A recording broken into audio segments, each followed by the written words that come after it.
Sino nga ba ako? Isang tanong na tila walang katapusan, na hindi kayang sagutin ng pangalan o katauhan, dahil ang bawat tao'y may kwentong pinagdaraanan.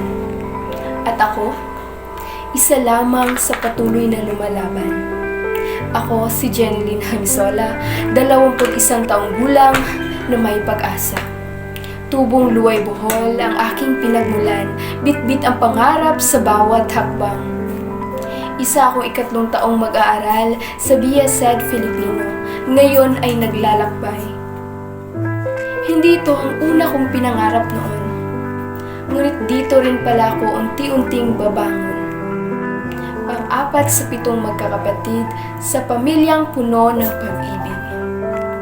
May ina at ama na walang sawang nagsisikap kahit ang kapalit ay pagod at hirap.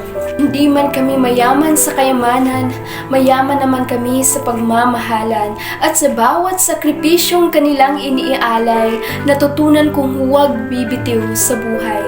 Kapag ang mundo'y tila napakabigat, umaawit ako upang gumaan ang lahat.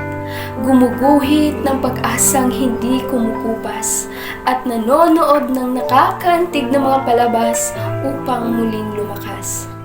Hinahangaan ko si Kailin Alcantara dahil sa tibay niyang hindi nagpapabaya. Sa kabila ng lahat ng paghuhusga,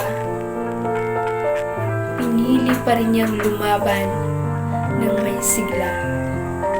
Kaya kung muli ninyo akong tatanungin, sino nga ba ako? Ako, si Jeneline Hamisola. Hindi perpekto, ngunit may paninindigan. Patuloy mang madapa sa paglalakbay, babangon pa rin at lalaban habang may buhay. Maraming salamat.